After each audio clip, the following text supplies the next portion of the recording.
Bien, esto va a ser la lectura de Entre las sombras del sendero por Juan Torres Estrada, relato de Trascendiendo en Letras en su edición del año 2023, relatos de terror y misterio.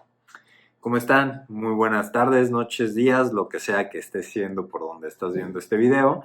Te quiero hoy traer en lectura este relato presentado por nuestro autor Juan Torres Estrada, de terror y de misterio. Y comienza más o menos así. Mi historia comienza en el municipio de Camargo, Chihuahua, donde resido y he acumulado 45 años de experiencia en este mundo. Mi vida se ha desarrollado en medio de los vastos campos de manzanas y nueces que se caracterizan en esta región. Como jornalero, mis días transcurren en el trabajo arduo de los campos, y cada mañana, antes de que el sol ilumine el horizonte, emprendo mi camino por los senderos que me llevan a mi rutina diaria. Pero fue precisamente en uno de esos senderos donde viví algo inexplicable y aterrador, una experiencia que cambió mi vida para siempre. Era una típica mañana de otoño, con el aire fresco y el crujir de las hojas bajo mis pasos mientras avanzaba.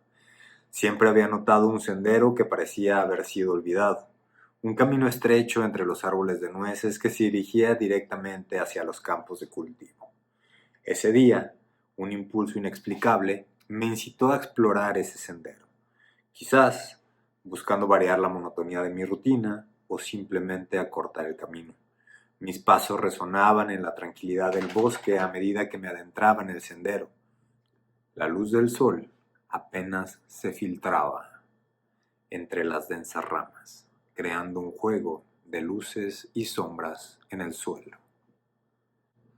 Pero a medida que avanzaba, una sensación inquietante comenzó a crecer en mi interior.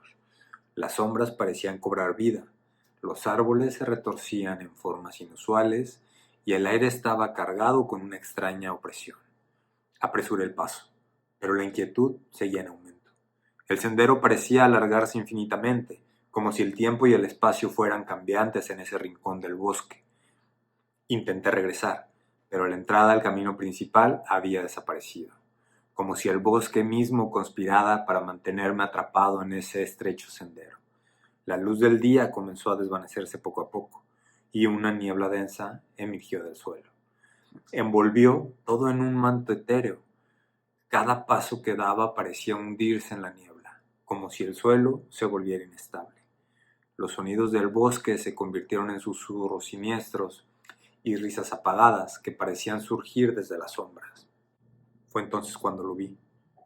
Una figura oscura, alargada, entre los árboles, con ojos que brillaban con una intensidad maligna. Intenté girar, pero mi voz se negó. La figura avanzaba hacia mí, emanando una malevolencia que se sentía palpable en el aire y que helaba mis huesos. Cerré los ojos con fuerza y comencé a recitar una oración que mi abuela solía entonar en momentos de peligro. Cuando finalmente me atreví a abrir los ojos, la figura había desaparecido y la niebla comenzaba a disiparse, revelando el sendero principal nuevamente. Con las piernas temblorosas y la mente confundida, emprendí el camino de regreso a casa. La sensación de haber estado al borde de algo indescriptible me persiguió durante todo el trayecto. Sin embargo, nunca compartí esta experiencia con nadie, temiendo que pensara que había perdido la razón. Desde ese día, decidí evitar aquel sendero a toda costa, eligiendo rutas más largas para llegar a los campos de cultivo. Me convertí en un hombre más callado, con ojeras profundas y una mirada perdida.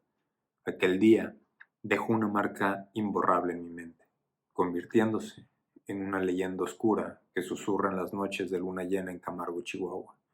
Un recordatorio constante de que hay misterios en la naturaleza que a veces es mejor no perturbar.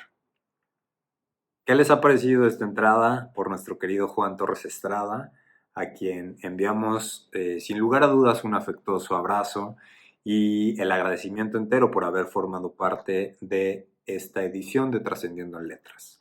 Recuerden que esta edición está libre de descarga en la parte digital en mi página ernestoalvarado.com.mx, ahí la pueden encontrar.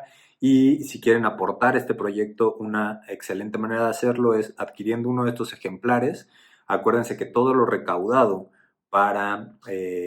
o a partir de las ventas de estos ejemplares no son usados con fines lucrativos, sino simplemente se toma el dinero de esa bolsa y se promueve la edición del siguiente año, en este caso la del 2024, la cual todavía no tiene titulado algún nombre o alguna temática y la cual desvelamos casi siempre por ahí de marzo, abril del año en donde se presenta la entrada.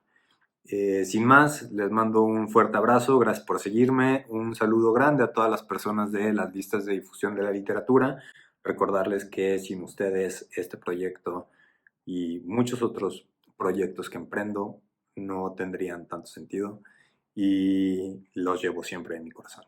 Cuídense mucho.